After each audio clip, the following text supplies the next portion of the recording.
Un mensaje cristiano prohibido es encontrado codificado dentro de un manuscrito de casi 1500 años de antigüedad. Usando tecnología fotográfica de última generación, los investigadores descubren lo que creen que es un evangelio perdido. Demuestran por fin estas nuevas lecturas la controvertida afirmación de que Jesús y María Magdalena estaban casados. Y lo que parece más increíble, sugieren estas lecturas una extraña versión del cristianismo, iniciada tal vez por la propia María Magdalena, una forma de culto tan controvertida que fue sofocada por la Iglesia. Conspiraciones bíblicas. Esposa de Dios. En la sección de manuscritos singulares de la British Library está el artículo 17202. ¡Qué emocionante! A primera vista, el libro parece una elaboración de una historia del libro bíblico del Génesis. El encuentro del patriarca José con una mujer egipcia llamada Asenat. Pero el texto está lleno de misteriosos símbolos sin descifrar que durante siglos han dejado perplejos a los eruditos. Recientemente, el periodista de investigación Simka Jakobowicz y el profesor y especialista en el Nuevo Testamento Barry Wilson ofrecieron una posible solución a este misterio. Sugirieron que tras lo que parece un relato judío, se esconde un evangelio cristiano codificado que cuenta la historia del matrimonio entre Jesús y María Magdalena. Al principio puede parecer una conclusión descabellada, pero este es un texto extraño, y cuanto más lo estudiamos, más nos damos cuenta de que hay más de lo que parece. Si tenemos razón, este manuscrito podría reescribir nuestra interpretación del nacimiento del cristianismo. Esta carta posiblemente date del año 550. Su primera pista de que esto es más que una simple historia aparece en forma de dos cartas incluidas en el libro antiguo. Probablemente fueron escritas por monjes que se toparon con este texto en el siglo VI. Las cartas afirman que el manuscrito contiene un peligroso mensaje codificado acerca de nuestro Señor, nuestro Dios, que se hizo carne. Pero cuando el significado del texto está a punto de ser revelado, una de las cartas parece haber sido deliberadamente cortada. Parece que quien tuvo este libro, cuando fue transmitido más tarde, cortó la página por aquí. Quizás se oponía a su contenido. Espera un momento. Esto no son daños de agua. No. Esto es censura. Es lo que parece, sí.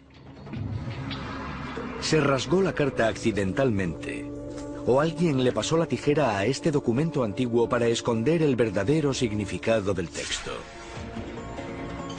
Para responder a esta pregunta, el equipo acude a expertos en toma de imágenes espectrales, que usan la tecnología más avanzada para averiguar si el manuscrito del siglo VI, escrito en siríaco antiguo, fue censurado intencionadamente. Muy bien, podemos empezar. Adelante. Esta tecnología ultramoderna usa 12 longitudes de onda de luz diferentes para capturar imágenes detalladas de documentos antiguos. Eso les llevará semanas. Vamos a captar las imágenes con luz no visible al ojo humano. Después procesaremos esas imágenes para revelar todo lo que podamos sobre el texto que ha sido ocultado o desechado. En apariencia, la historia parece ser una elaboración inofensiva de un texto bíblico.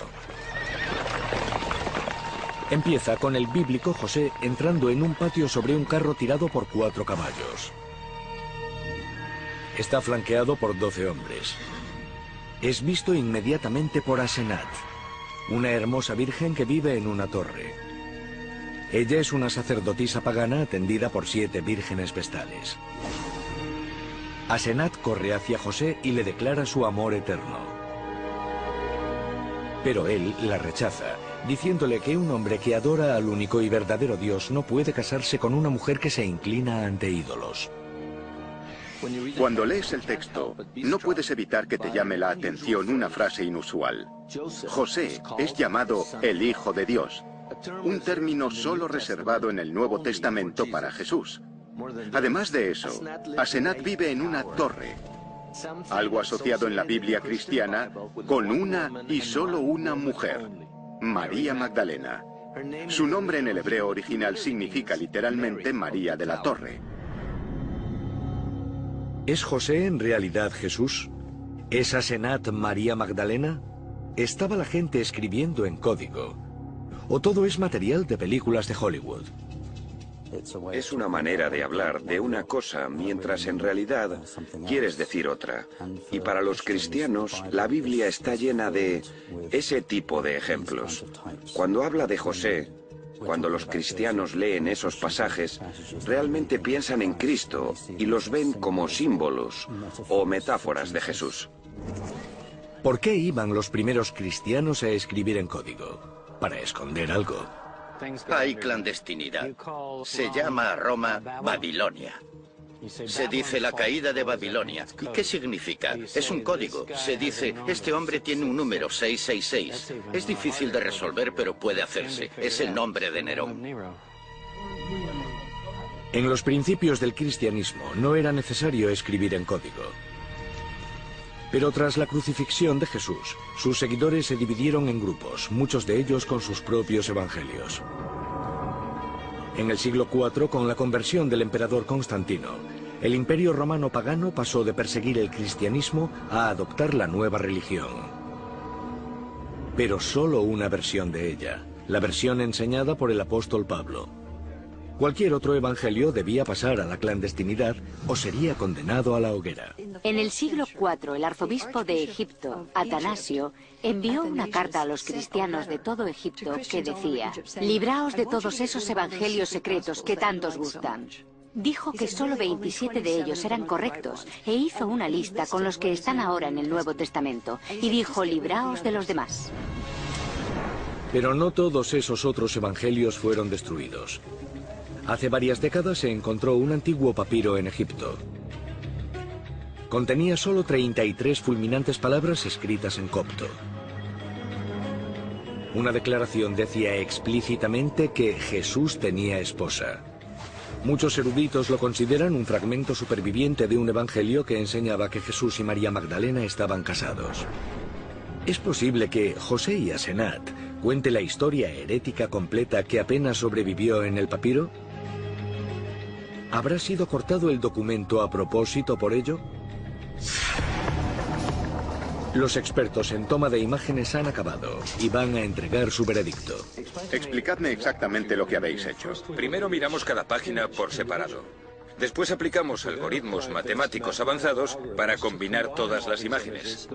Esto es como el CSI de la Biblia. Estáis aplicando tecnología punta a un documento de 1400 años de antigüedad. Exacto, aunque se tarda más que en una escena del crimen o en un laboratorio forense. Lo que nos interesa es que es un evangelio perdido que ha sido censurado. Parece que alguien le ha pasado la tijera. Claramente, hay una supresión en la parte inferior de una de las hojas. Alguien cogió un instrumento afilado y la cortó. Esta línea de corte no va por debajo de las letras, sino que las corta a través. Me parece inusual. Alguien a quien le importa lo suficiente este manuscrito como para reencuadernarlo en un libro, raramente será alguien que lo corte a través del texto. Así que esto sugiere un trato más violento. Es emocionante. La ciencia confirma que el texto fue cortado a propósito. ¿Se hizo eso porque el manuscrito cuenta la historia del matrimonio entre Jesús y María Magdalena? Y si es así, ¿qué repercusiones tiene para el cristianismo?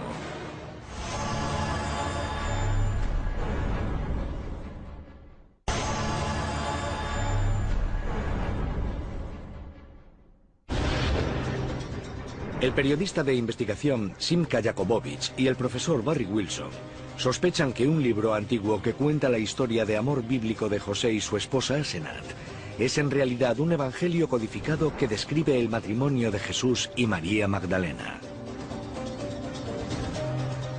Para descifrar el código, el equipo emplea tecnología de vanguardia que utiliza imágenes de alta resolución para recuperar palabras perdidas, revelando por primera vez la historia original tal como fue escrita hace casi 1500 años.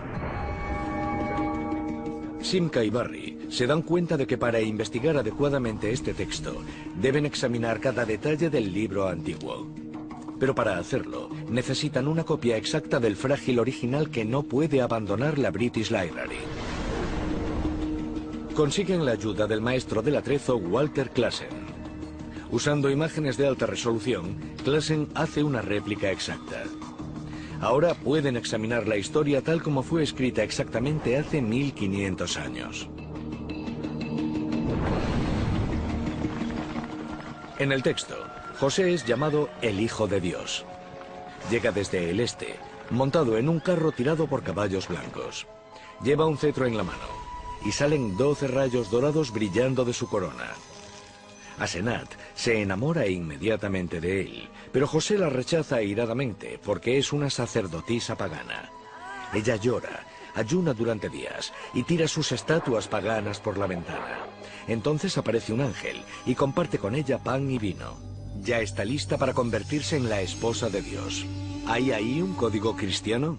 Es imposible que un cristiano griego o sirio del siglo IV o V leyese José y Asenat con todo ese lenguaje sobre el Hijo de Dios, sobre ungir con aceite, pan y vino, comida sagrada, sin pensar que es un tipo de alegoría sobre Jesús. Sorprendentemente, parece que aparte de los claros signos cristianos, el texto incluye también motivos paganos. El héroe de la historia es descrito como el dios del sol, Helios. Llega desde el este, igual que el amanecer. Tiene rayos saliendo de su cabeza, sujeta un cetro y va montado en un carro. Si este es un texto cristiano, como Simca y Barry creen, quizás podría estar sugiriendo que los primeros seguidores de Jesús lo veían como la encarnación de Dios, tal como ellos lo entendían. El dios del sol, Helios. ¿Hay pruebas arqueológicas en Galilea que apoyen la idea de Jesús como Helios? Simca recuerda que hay un yacimiento arqueológico galileo que contiene la misma enigmática mezcla sin descifrar de símbolos paganos, judíos y cristianos. ¿Podría haber sido este un lugar de culto para la comunidad que escribió José y Asenat? Este es el suelo de mosaico con el zodiaco más antiguo de los que tenemos. Vale. Lo que me gustaría hacer es... ¿Alguien puede pasarme agua? Toma. Vamos a analizar aquí un momento lo que tenemos. Sí, desde luego. Voy a darle vida. ¿Perteneció este lugar de culto a los judeocristianos? ¿Los seguidores de Galilea originales de Jesús y María Magdalena? ¿Contiene el mosaico la clave de sus antiguas creencias? Tenemos aquí en el centro al dios del sol, Helios, con los rayos del sol. ¿Con la aureola? Sí, ¿Y la los aureola. rayos? ¿Se ha identificado esta imagen con Jesús en algún momento? Podría ser, sí. Además, todo esto está orientado... Hacia el sol, hacia el sol, hacia el sol naciente. ¿Y qué pasa con la iglesia? Todas las iglesias están orientadas hacia el este. Así que esto no está orientado como una sinagoga judía. No, está- para nada, definitivamente. Pero, ¿sabes? Al mismo tiempo, tenemos esto aquí, que es el templo, y todos estos símbolos judíos tradicionales. Sí, Quizá lo que tengamos sea uno de esos cultos secretos que existían en esa época. posiblemente. Fuera quien fuera el que creó este mosaico, lo ha orientado lejos de Jerusalén. Tiene una imagen en el medio. El sol está en el centro, desde luego. El sol está en el centro, no es judaico. Pero por allí está mezclado con símbolos judaicos. Desde luego. Los únicos candidatos que veo yo son los judeocristianos. Una buena hipótesis, una hipótesis válida. Los judeocristianos fueron los primeros seguidores de Jesús. Igual que él, eran judíos que se apartaban de las creencias judías tradicionales. Adoptaron las enseñanzas de Jesús y crearon una nueva fe, que era un híbrido entre las ideas judías, cristianas y paganas. Según algunas de las primeras versiones del cristianismo, María Magdalena desempeñó un papel importante en la creación de esta nueva religión. Pero si eso es cierto, y este es realmente Jesús representado como el Dios del Sol, ¿dónde está María Magdalena? Y si fue retratada aquí, ¿cómo la representaron? ¿Es la prostituta reformada de la tradición cristiana? ¿O es la pareja de Jesús, la esposa de Dios? En busca de la verdadera María Magdalena, Simca y Barry van a su ciudad natal, Magdala, la ciudad torre, donde se está realizando una gran excavación arqueológica. María Magdalena está volviendo a la vida, al igual que su ciudad natal. Detrás de mí hay gente excavando en un mercado. La gente que vivía aquí era de orígenes muy diferentes: judíos, griegos, romanos, sirofenicios, y justo detrás del mercado está el mar de Galilea. Es una ciudad de la que no se sabía nada, excepto por los documentos antiguos, pero la propia ciudad con sus calles, casas, sinagogas y su torre, todo está apareciendo aquí ante nuestros ojos. Sorprendentemente, lo que está apareciendo es una ciudad galilea, con una población variada y una mezcla de ideas religiosas, representadas por sinagogas y torres en las que los rabinos y las sacerdotisas fenicias guiaban a sus fieles. El texto que tenemos y los restos que están apareciendo aquí encajan a la perfección. Según nuestros manuscritos, María Magdalena era una sacerdotisa, no era judía, sino gentil. Sisimka y Barry tienen razón, y las pruebas arqueológicas y escritas sugieren que María Magdalena era una sacerdotisa fenicia que se casó con Jesús de Nazaret. ¿Cómo es posible que Jesús, al que se refieren en los evangelios como a un rabino judío, rompiera una ley estricta de su época y se casara fuera de su fe? La respuesta podría estar relacionada con uno de los secretos mejor guardados del cristianismo sobre la familia de Jesús. El profesor James Tabor cree que Jesús se casó con una mujer no judía porque no tuvo más remedio. Cuando se habla de si Jesús estaba casado o no, el lenguaje es un poco complejo, porque él tuvo la cuestión de la paternidad acechándole toda su vida. Una idea fundamental de la fe cristiana es la Inmaculada Concepción y el nacimiento virginal. Pero en la Judea del siglo I, cualquier incertidumbre sobre la paternidad metería a Jesús en la categoría de mamzer, la palabra hebrea para hijo ilegítimo. Según la ley judía, cualquier hijo nacido de una mujer judía fecundada por alguien que no fuera su marido, incluso Dios, sería considerado un mamzer y solo podría casarse con una no judía. Pero ¿hay alguna prueba histórica que sugiera que durante su vida algunas personas consideraran a Jesús un mamzer? El profesor James Tabor cree que existe tal prueba en los textos antiguos del escritor pagano Celso, e incluso en el rabínico Talmud.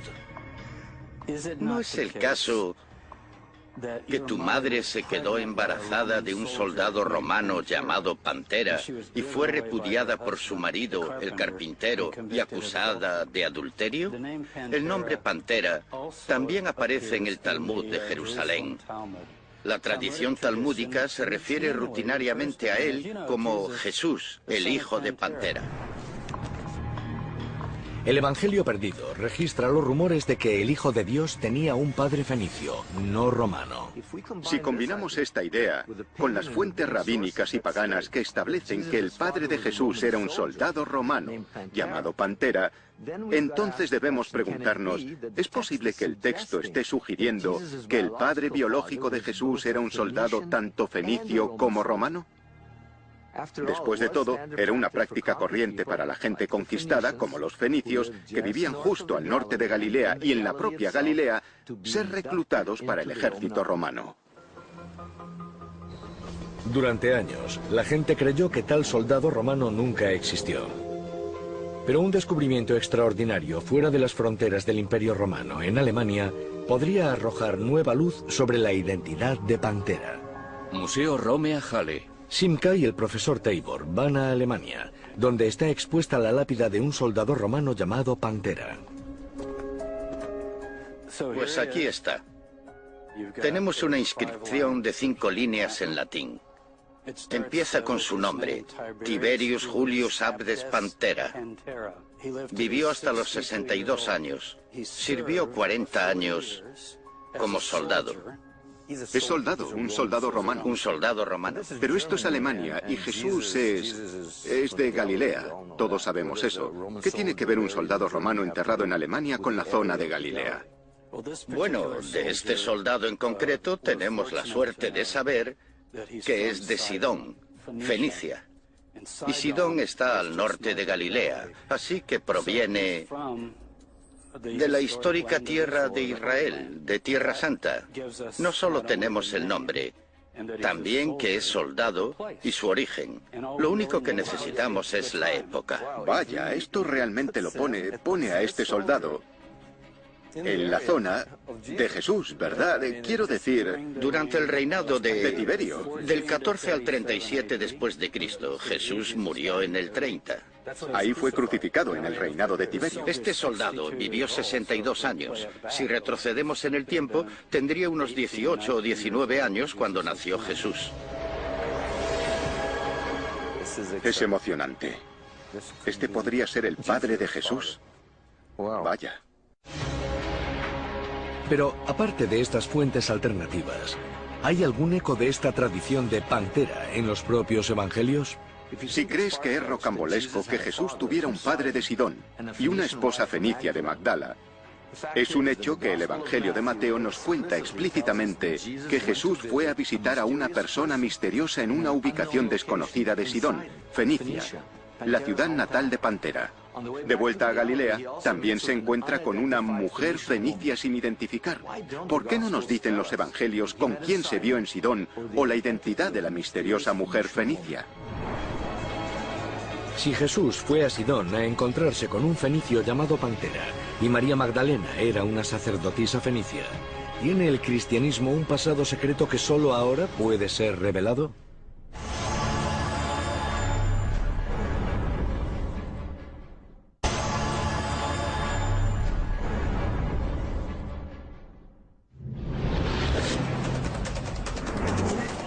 Simka Jakobowicz y el profesor Barry Wilson intentan descodificar un texto antiguo que parece contar la historia desconocida del matrimonio entre Jesús y María Magdalena. El documento codificado sugiere que María Magdalena era una sacerdotisa fenicia y que el padre biológico de Jesús también era fenicio. Siguiendo esta pista, los investigadores llegaron hasta Alemania, donde ha sido descubierta la tumba de un soldado romano de Fenicia llamado Pantera. Para desentrañar más a fondo los secretos de lo que ellos ven como un evangelio perdido, Simka y Barry vuelven a su historia del bíblico José y su esposa Asenat, que creen que son dobles de Jesús y María Magdalena. Con el desarrollo de la historia aparece un misterioso ángel en los aposentos de Asenat. En ese momento, el ángel produce mágicamente un panal. En él dibuja con sangre el signo de la cruz.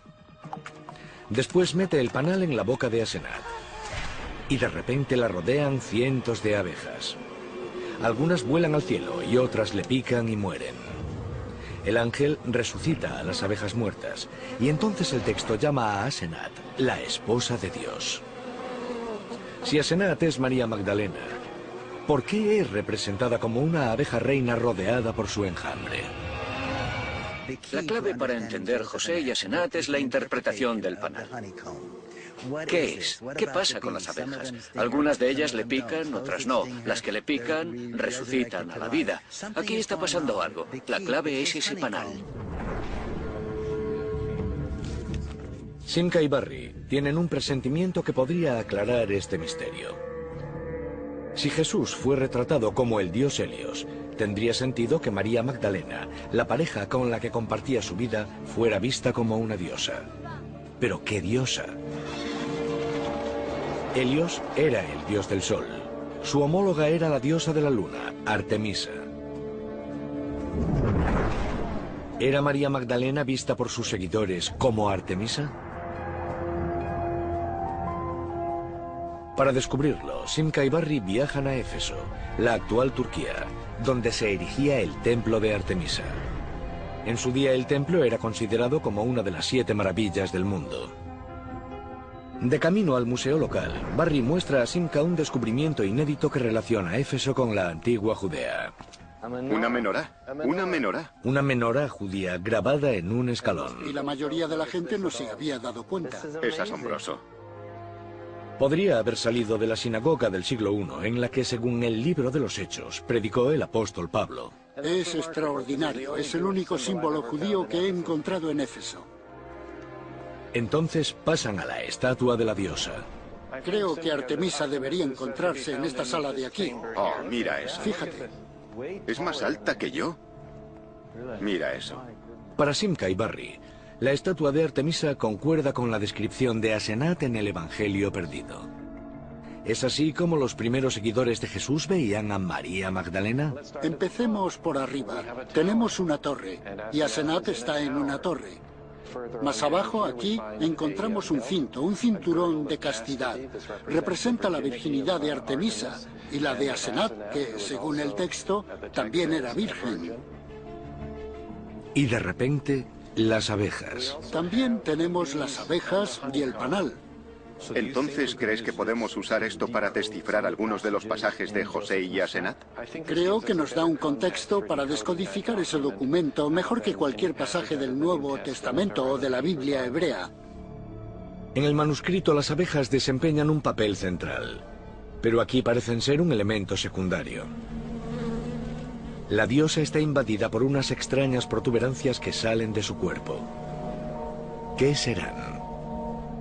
Muchos expertos creen que las protuberancias son pechos. Simca cree que se equivocan. Las formas elípticas no tienen pezones. Para él, se parecen más a capullos. ¿Podrían estar relacionadas con las abejas? Van a Londres para consultar al experto apicultor y escritor sobre religiones antiguas, Luke Dixon. Había un misterio sobre qué eran estas extrañas protuberancias en la estatua de Artemisa. Y lo era porque nadie le había preguntado a un apicultor. A este le vendrían al instante connotaciones de las larvas, las crisálidas de la colmena, las que están a punto de salir como nuevas abejas reinas.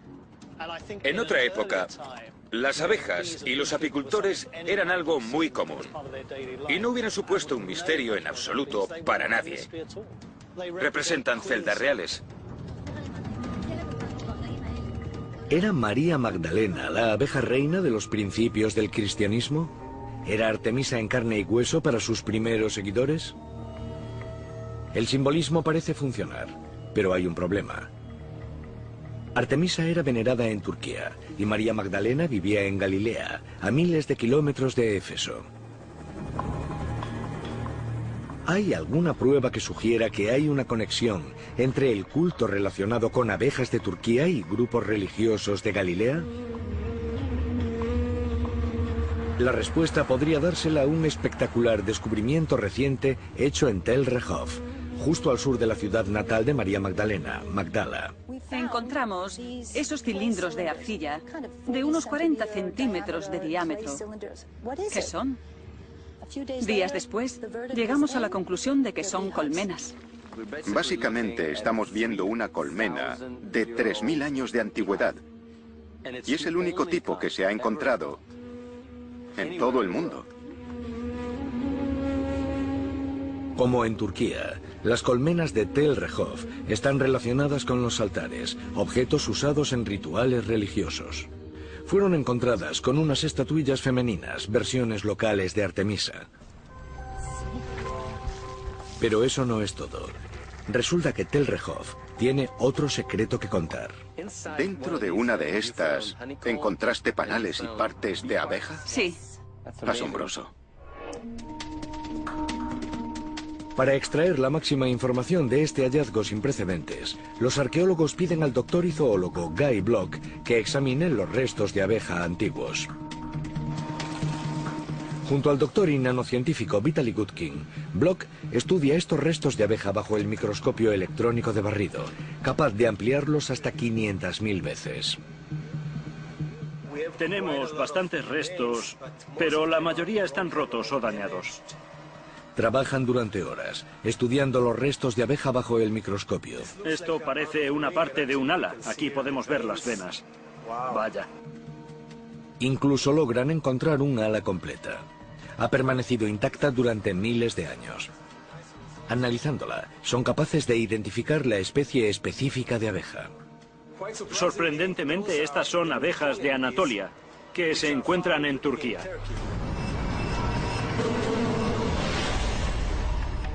Aunque parezca increíble, la ciencia ha encontrado un posible vínculo entre las colmenas de Tel Rehov y un culto antiguo relacionado con las abejas de Turquía.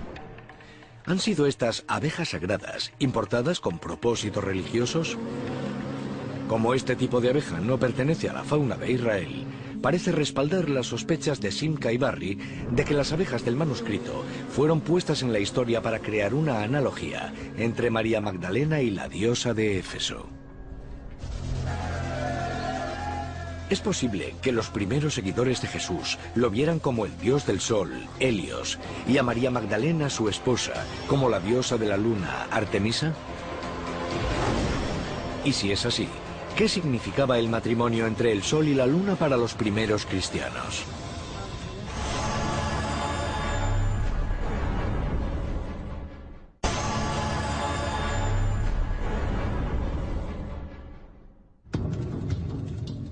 El periodista de investigación Simca Jakobowicz y el profesor Barry Wilson se han embarcado en una búsqueda de Jesús y María Magdalena entre los códigos cristianos insertados en un texto antiguo olvidado desde hace mucho tiempo en la British Library. La investigación empezó con el descubrimiento de 2 cartas del siglo VI, probablemente escritas por monjes, que afirmaban que el texto contenía un significado secreto sobre el Señor. Justo cuando el escritor de la carta antigua estaba a punto de revelar el mensaje secreto del texto, alguien pasó la tijera a su carta. Más de 1000 años después, Simca y Barry deciden descifrar el manuscrito censurado. En el texto, el patriarca bíblico José parece ser un doble de Jesús. Su esposa, Asenat, parece ser una doble de María Magdalena.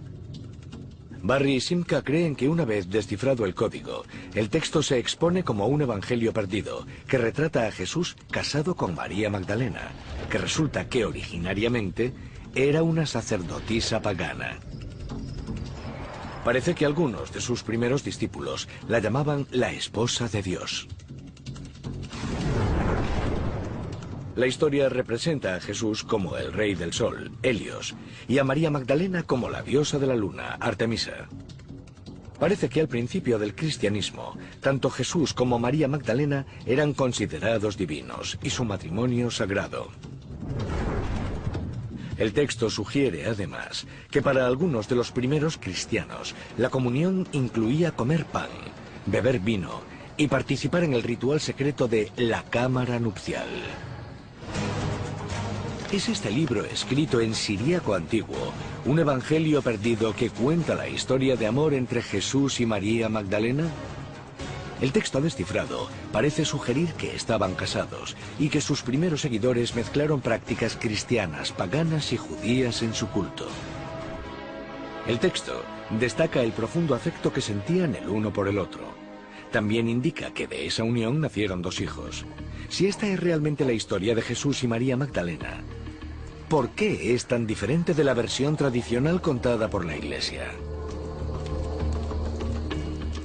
Nunca se menciona en los evangelios que Jesús se hubiera casado, porque cuando se escribieron había una desexualización de las figuras principales, empezando por la madre, el propio Jesús, y desde luego, si de verdad tuvo una esposa, su esposa. Porque hay una creencia de que estas figuras son tan sagradas, tan cercanas al cielo y tan alejadas del mundo, que la mera idea de que estuvieran relacionadas con la sexualidad se vuelve impensable. El Evangelio perdido parece ser lo que los eruditos llaman un texto gnóstico. Para la mayoría, los gnósticos eran cristianos que creían que Jesús y María Magdalena eran pareja y que el aspecto más importante de sus enseñanzas era ser un modelo de matrimonio perfecto. Los gnósticos solían imitar este matrimonio perfecto a través de un ritual, también mencionado en este texto, llamado la cámara nupcial. Los gnósticos no eran un grupo marginal o tardío. De hecho, algunos de los primeros restos arqueológicos cristianos de Roma son gnósticos y parecen atestiguar una especie de ritual sexual. Gregory Snyder lleva décadas estudiando los principios del cristianismo. Con la ayuda del animador Tom Hillman, está reconstruyendo una de las primeras inscripciones de Roma. Se remonta al siglo II y parece revelar prácticas gnósticas relacionadas con el rito de la cámara nupcial. Estas son formas griegas clásicas de esas letras. Puedo decir que es una de las inscripciones más antiguas, no hay duda. La reconstrucción de esta primera línea es Lutra, que es la palabra para baños. Lutra de moi paston dido cusin sun adelfoi. Para mis baños, los hermanos de las cámaras nupciales me guían con antorchas. ¿Qué significa exactamente?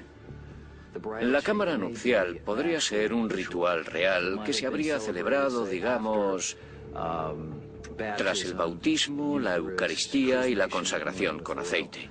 También tenemos un comentario del obispo Irineo que dice que un maestro valentiniano llamado Marcos tenía la costumbre de celebrar el ritual de la cámara nupcial, e Irineo además dice que él mismo hizo ese ritual con seguidoras como una manera de establecer una especie de interacción con ellas de una manera casi lasciva. ¿Es posible que los primeros cristianos celebraran no la vida de celibato de Jesús, sino su unión física con María Magdalena? ¿Hay alguna prueba arqueológica de un movimiento primitivo cristiano que creyera en el matrimonio sagrado? Por sorprendente que parezca, podría ser así. Es difícil para nosotros concebir un cristianismo que implique un matrimonio sagrado, pero recordad que en el mundo antiguo, en Egipto, por ejemplo, el bienestar del reino dependía de la vida amorosa del faraón y su esposa. La fertilidad de la tierra dependía de lo que pasaba en los aposentos reales. ¿Por qué? Porque no eran como tú o como yo. Para los egipcios sus gobernantes eran dioses y diosas. Asimismo, si para sus primeros seguidores Jesús era un dios, su esposa tenía que ser una diosa. Así que no es sorprendente encontrar este mensaje insertado en nuestro texto o en lugares de culto de Galilea. Se pueden encontrar pruebas de esta creencia en un mosaico antiguo descubierto en Beit Alfa, Galilea. Este yacimiento, que se consideraba una sinagoga judía, contiene la misma combinación de enigmáticos símbolos paganos, cristianos y judíos, encontrados en el yacimiento arqueológico de Hamat Tiberias y en el Evangelio perdido. En el centro hay una imagen del dios del sol, Helios. La representación de Jesús como Helios montado en su carro cruzando el cielo encaja con el manuscrito. También encaja con una de las primeras representaciones de Jesús que está debajo del mismo Vaticano, en el corazón del cristianismo católico. Simca y Barry creen que la luna del mosaico de Beit Alfa representa a María Magdalena, la esposa de Jesús, retratada como la diosa Artemisa. Pero las pruebas están abiertas a interpretación. No hay ninguna mujer, y menos una diosa en los mosaicos. Pero si existen, Simca está decidido a encontrar las pruebas arqueológicas en las que se retrate al matrimonio sagrado entre Jesús y María Magdalena, tal como se representa en el Evangelio perdido. Su gran avance llega cuando recibe una llamada de la Autoridad de Antigüedades de Israel, diciéndole que las fuertes lluvias en Galilea han revelado un mosaico antiguo en Beit Shan. Este yacimiento no está abierto al público. Llevaba cubierto de arena desde 1930. A diferencia de otros mosaicos de Galilea, este está en un contexto cristiano claro, un monasterio del siglo VI. Simca llega al yacimiento y descubre una imagen impactante. Igual que en el Evangelio perdido, Jesús y María Magdalena están juntos en el centro de un círculo tipo zodíaco. Aparecen retratados como el Sol y la Luna. Tras verlo más de cerca, Simca descubre que hay 12 personajes alrededor de las figuras centrales, y no signos del zodíaco, como en los otros mosaicos de Galilea. Son 12 hombres. Bueno, hay 12 hombres. Aquí no hay 12 hombres y mujeres, ni signos del zodíaco. Hay 13 hombres en total, uno en el centro y 12 alrededor. Esto es una iglesia. Si le preguntas a cualquiera que estudia en una iglesia, si tienes a un hombre rodeado de otros 12, ¿de quién estamos hablando? No creo que no haya ni un solo escolar cristiano que no dijera Jesús y sus 12 apóstoles. Una inscripción encontrada en el yacimiento reza que esta iglesia recibe el nombre de María, pero no la llaman la Virgen, que siempre es retratada en el arte cristiano sosteniendo a Jesús de bebé o llorando sobre su cuerpo tras la crucifixión. Aquí, esta María aparece como una igual de Jesús. Aunque parezca increíble, la inscripción del mosaico la llama la fundadora de la Iglesia. ¿Fue María Magdalena cofundadora del cristianismo? ¿Era percibida como la pareja divina de Jesús?